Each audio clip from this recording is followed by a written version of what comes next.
Shalom, berjumpa kembali dengan saya dalam program Setiap Hari Bersama dengan Tuhan. Apa kabar saudara? Biarlah kiranya setiap hari kita terus dikuatkan dan dibangkitkan iman kita dengan kebenaran firman Tuhan. Hari ini firman Tuhan akan saya ambil dari Mazmur 25 ayat yang ke-7. Dosa-dosaku pada waktu muda dan pelanggaran-pelanggaranku janganlah kau ingat.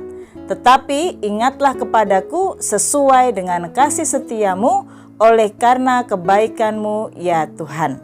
Saudara, setiap manusia pasti berharap dirinya selalu diingat dan tidak dilupakan oleh sesamanya, apalagi oleh orang yang dicintainya. Sangatlah menyedihkan bila orang yang dekat dengan kita melupakan kita dan betul-betul menyisihkan kita. Saudara, bahkan kadangkala kalau kita ulang tahun ada momen-momen tertentu yang mungkin kita ingin agar pasangan kita, suami kita, istri kita, anak-anak kita atau orang-orang yang terdekat mengingat kita, tapi justru melupakannya. Baik itu disengaja ataupun tidak, apalagi disengaja saudara. Tentunya setiap kita ingin agar kita diingat orang. Nah saudara, demikian juga dengan pemazmur yang mengatakan bahwa dosa-dosaku pada waktu muda dan pelanggaran-pelanggaranku janganlah kau ingat. Saudara, hari ini judul firman Tuhan yaitu berbahagialah orang yang dilupakan Tuhan. Mungkin saudara berpikir judul ini aneh. Kalau orang yang berbahagia tentunya orang yang diingat Tuhan, tetapi judul renungan hari ini berbahagialah orang yang dilupakan Tuhan. Bagaimana kita berbahagia kalau kita dilupakan Tuhan? Saudara, yang saya maksud, berbahagialah orang yang dilupakan Tuhan, yang dilupakan dosanya. Kalau orang lain bersalah kepada kita, kita seringkali menghitung kesalahannya. Kita memberi maaf dan kita hitung berapa kali kita memaafkannya. Seringkali kita mendengar, saudara, kamu boleh bersalah kepadaku, sekarang aku maafin kamu ya, tapi jangan sampai diulang 3 kali. Seringkali kita memberikan maaf kepada seseorang dan kita lebih banyak mengingat kesalahannya. Tetapi hari ini firman Tuhan mengajarkan bagaimana kalau kita memaafkan orang lain, kita betul-betul bisa melupakannya. Sama seperti Tuhan kita. Untuk itu judul renungan hari ini berbahagialah orang yang dilupakan Tuhan. Dilupakan apanya? Dilupakan dosanya. Tuhan Yesus bukan hanya mengampuni dosa saya dan saudara, tetapi Tuhan Yesus melupakan pelanggaran-pelanggaran saya dan saudara. Seperti dalam Mazmur 25 ayat yang ke-7 dan saya tambahkan kepada ayat yang ke-8 dikatakan, dosa-dosaku pada waktu muda dan pelanggaran-pelanggaranku janganlah kau ingat, tetapi ingatlah kepadaku sesuai kasih setiamu oleh karena kebaikanmu ya Tuhan. Tuhan itu baik dan benar, sebab itu ia menunjukkan jalan kepada orang yang sesat. Ada banyak orang Kristen yang tanpa disadari mereka berjalan tapi mereka berada dalam jalan yang sesat. Saya ambil contoh saudara, mereka rajin ke gereja, mereka mungkin bisa mendengarkan firman Tuhan, mungkin mereka bisa memberi persembahan, baik sekarang ini karena masa pandemi COVID, mungkin tidak ibadah secara offline tetapi ibadah online, apapun itu saudara, dan mereka memang berstatuskan agama Kristen, tetapi sebenarnya mereka sedang berjalan dalam ketersesatan. Ada banyak orang tidak sadar bahwa mereka berjalan tersesat dengan dan terikat, tersesat dan terikat dengan keangkuhan, terikat dan tersesat dengan rasa minder, terikat dan tersesat dengan kenajisan, dengan banyak hal. Banyak orang tidak mengetahui apa yang terjadi dalam kehidupan seseorang, tetapi Tuhan Yesus mengetahui. Mari saudara kita mau melihat, belajar dari firman Tuhan renungan hari ini, bahwa berbahagialah orang-orang yang dosanya diampuni oleh Tuhan dan kesalahannya dilupakan. Kalau ada lagu yang mengatakan, sejauh timur dari barat, engkau telah membuang dosaku. Ke dalam tubir laut, Tuhan telah membuang kesalahan dan pelanggaran kita. Dan Tuhan tidak mengingatnya lagi. Bukankah itu merupakan sesuatu yang sangat membuat kita bahagia saudara? Tapi kalimat ini bukan berarti kita semena-mena dengan anugerah Tuhan, semena-mena dan kita menjadi orang yang tidak tahu berterima kasih. dengan kebaikan dan anugerah Tuhan, di mana Tuhan telah mengampuni dosa kita, telah menyucikan kita, bahkan melupakan dosa-dosa kita. Karena ada banyak orang-orang percaya yang tidak tahu diri. Ada banyak orang-orang Kristen yang tidak tahu berterima kasih. Ada banyak orang-orang percaya yang dia tidak menyadari akan anugerah pengampunan yang Tuhan sudah beri. Untuk itu melalui renungan setiap hari bersama Tuhan hari ini, kita semua diingatkan, mari menjadi orang-orang Kristen yang tahu diri. Dengan kita berterima kasih kepada Tuhan karena Tuhan mengampuni dosa saya dan saudara dan melupakan. Saudara, dari renungan hari ini kita mau belajar bersama-sama. Berbahagialah orang yang dilupakan Tuhan, dilupakan dosanya, diampuni dosanya. Dan kita menjadi orang-orang Kristen yang sadar, tahu berterima kasih kepada Tuhan, tahu diri kepada Tuhan, dan apa yang harus kita lakukan. Karena Tuhan tidak pernah melupakan saya dan saudara. Dalam Mazmur pasal yang ke-8 ayat 4 dan 5, Mazmur 8 ayat 4 dan 5 dikatakan, jika aku melihat langitmu, buatan jarimu, bulan dan bintang-bintang yang kau tempatkan, apakah manusia sehingga engkau mengingatnya? Apakah anak manusia sehingga engkau mengindahkannya? Bayangkan saudara, siapa saya dan saudara? Dalam seri SHBT beberapa waktu yang lalu, saya mengingatkan bahwa kita ini adalah debu. Siapa kita yang sehingga Tuhan harus mengingat kita? Siapa kita sehingga Tuhan mengindahkan kita? Jadi bersyukurlah, jadi berterima kasihlah, jadi tahu dirilah bahwa dosa kita diampuni dan dosa kita dilupakan, dibuang ke tubir laut, dan Tuhan mengingat saya dan saudara. Untuk itu apa yang harus kita lakukan? Karena Tuhan telah melupakan dosa kita, bukan melupakan kita, tetapi melupakan dosa kita, mengampuni dosa kita. Yang pertama saudara, mari kita belajar mengucap syukur. Jadi kalau mau jadi orang Kristen yang tahu diri, menjadi orang Kristen yang tahu berterima kasih, ya mari kita mengucap syukur. Setiap saudara kita mau jatuh dalam dosa, mari kita ingat, ya Tuhan, aku harus jadi orang Kristen yang tahu diri. Aku harus menjadi orang Kristen yang tahu berterima kasih. Karena Tuhan mengampuni dosaku, bahkan melupakan dosaku. Kita harus menjadi orang-orang Kristen yang mengucap syukur.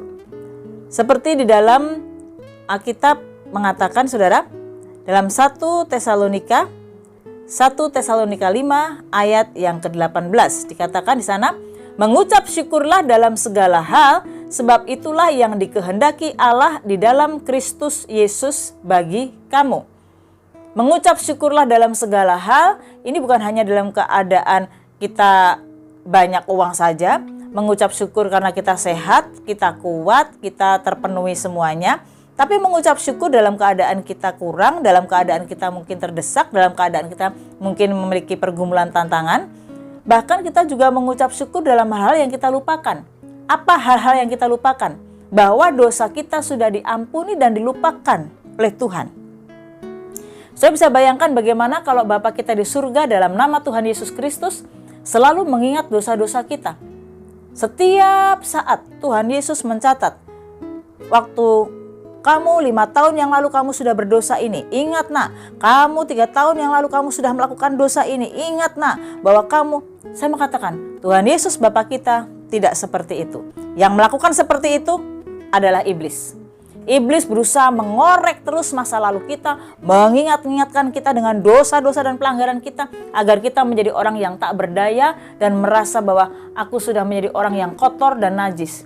Saya mau sampaikan pada saudara bahwa sekalipun kita kotor najis, kalau kita datang kepada Tuhan, kita minta ampun, Tuhan akan mengampuni kita dan melupakan dosa kita. Namun saudara, kita juga harus menjadi orang Kristen yang tahu diri, tahu berterima kasih.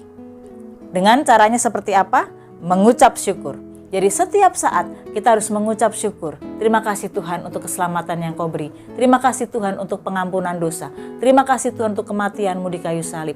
Orang yang mau belajar tahu diri dan tahu berterima kasih harus tahu artinya mengucap syukur dalam segala hal. Ini yang pertama saudara, mengucap syukurlah. Yang kedua, bagaimana untuk kita menjadi orang Kristen yang tahu diri, tahu berterima kasih. Mari yang kedua, layani Tuhan. Kalau kita melihat di dalam Roma 12 ayat yang ke-11. Janganlah hendaknya kerajinanmu kendor, biarlah rohmu menyala-nyala dan layanilah Tuhan. Untuk saudara belajar menjadi orang Kristen yang tahu diri, yang pertama mengucap syukur, yang kedua layani Tuhan dengan segenap hatimu. Dalam Roma pasal 12 ayat yang ke-11, janganlah hendaknya kerajinanmu kendor.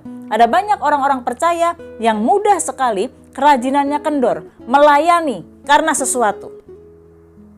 Saya mau ingatkan kepada setiap kita, kalau kita melayani Tuhan karena sesuatu, karena motivasi yang tidak benar, karena uang, karena PK, karena pujian, karena biar terkenal, saudara, mari kita minta ampun di hadapan Tuhan. Ketulusan, kemurnian kita kelak akan diuji dengan api.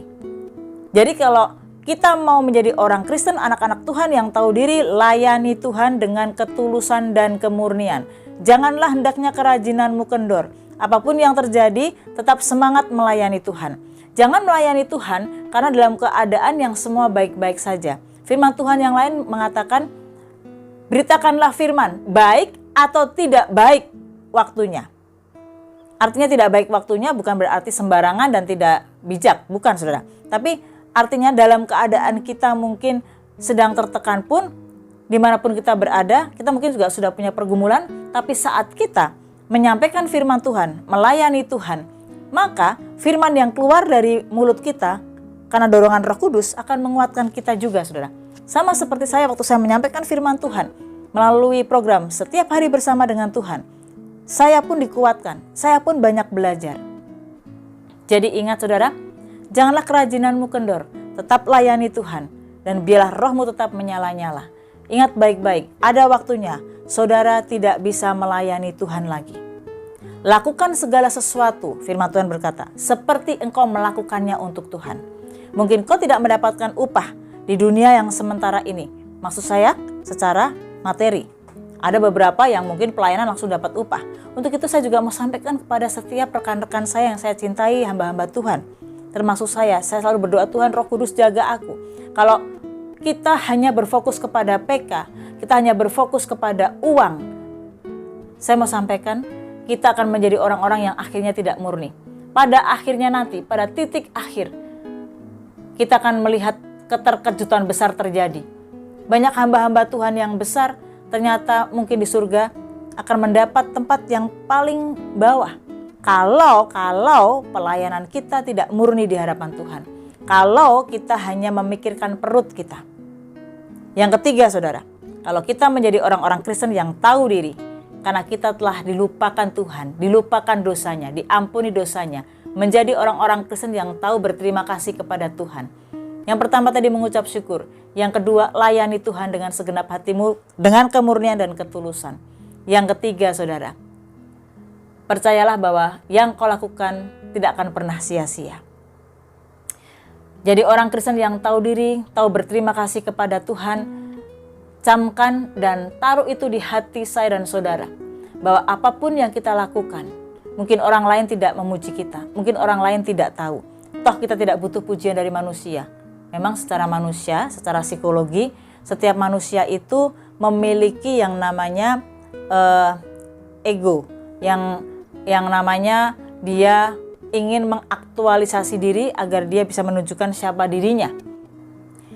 Ingat bahwa jerih payah kita, apapun yang kita lakukan di dalam Tuhan tidak akan pernah sia-sia.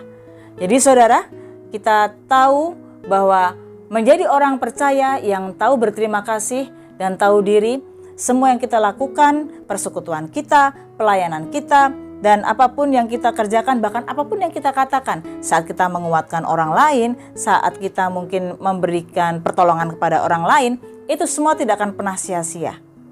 Satu hal saudara yang membuat saya menjadi suka, yang menguatkan dan mendorong hati saya untuk saya sangat mencintai pelayanan yang Tuhan percayakan kepada saya, yaitu tentang konseling, di mana saya juga selalu melayani orang-orang yang terbuang dan dibuang, seperti orang-orang yang schizofren, dan melayani mungkin gadis-gadis yang hamil di luar nikah, orang-orang yang dianggap pembawa aib.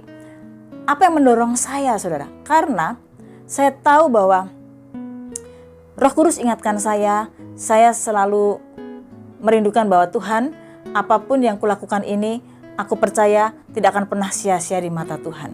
Saya pun rindu mengajak saudara, ingat baik-baik, mungkin kau sedang melayani di daerah, hamba-hamba Tuhan di daerah. Mungkin kau sedang melayani jemaat yang mungkin tidak besar, di pelosok-pelosok, di pedesaan, di pegunungan, di pinggir hutan. Mungkin kau tidak memiliki fasilitas seperti di perkotaan, tapi saya mau katakan kepada setiap hamba-hamba Tuhan, rekan-rekan saya yang saya cintai, pelayananmu tidak akan pernah sia-sia, jerih payahmu tidak akan sia-sia. Di dalam 1 Korintus pasal yang ke-15 ayat yang ke-58, firman Tuhan mengatakan, "Karena itu saudara-saudaraku yang kekasih, berdirilah teguh, jangan goyah, dan giatlah selalu dalam pekerjaan Tuhan. Sebab kamu tahu bahwa dalam persekutuan dengan Tuhan, jerih payahmu tidak sia-sia." Jadi saudara, yang ketiga ingat bahwa jerih payahmu tidak akan sia-sia. Kalau kita menjadi orang yang tahu berterima kasih karena Tuhan sudah melupakan kita, artinya dosa kita, pelanggaran kita, mari kita mengucap syukur. Lalu berikutnya, jangan hanya diam. Bukan hanya sekedar kita bisa mengucap syukur, tapi ada action, ada sesuatu yang kita persembahkan untuk Tuhan.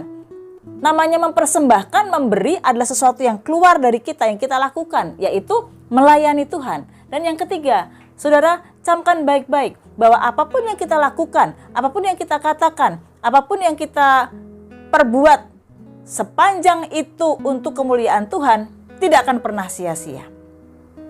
Biar renungan hari ini menguatkan saya dan saudara. Tetap semangat saudara, giatlah selalu dalam pekerjaan Tuhan. Karena ada masanya nanti kita tidak bisa melayani Tuhan lagi. Ada masanya nanti kita tidak bisa beribadah lagi. Ada masanya nanti kita tidak bisa memberi lagi. Untuk itu, mari selagi kairos Tuhan diberikan kepada saya dan saudara, lakukan yang terbaik. Jadilah orang Kristen, jadilah anak-anak Tuhan yang tahu berterima kasih, tahu diri, karena Tuhan telah melupakan saudara. Melupakan apanya? Dosa dan pelanggaranmu. Mari tundukkan kepala. Terima kasih Bapa di surga untuk renungan hari ini yang telah menguatkan kami. Kami berbahagia, kami bersyukur karena Tuhan telah melupakan kami, melupakan dosa kami. Kami tahu Tuhan tidak pernah melupakan kami, dalam arti Tuhan tidak mengingat kami. Firman-Mu berkata, bahkan siapa kami sehingga Engkau mengindahkan kami? Siapa kami sehingga Engkau mengingat kami? Namun kami bersyukur karena Tuhan telah mengampuni dosa kami dan melupakan, membuang ke tubir laut. Ajar kami Tuhan untuk mengucap syukur dalam segala hal. Setiap kami lemah, setiap kami Tuhan mengalami Tuhan Yesus keterpurukan, setiap kami Tuhan hendak mau berbuat dosa, ingatkan kami bahwa kami telah ditebus oleh darah Yesus Kristus dan ajar kami tetap mengucap syukur. Tuhan, ajar kami terus melayani Tuhan agar kerajinan kami tidak kendor dan ingatkan kami bahwa jerih payah kami dalam Tuhan tidak pernah sia-sia. Terima kasih untuk renungan hari ini yang menguatkan kami. Di dalam nama Tuhan Yesus Kristus kami berdoa dan bersyukur. Haleluya. Amin. Amin. Tuhan memberkati saudara.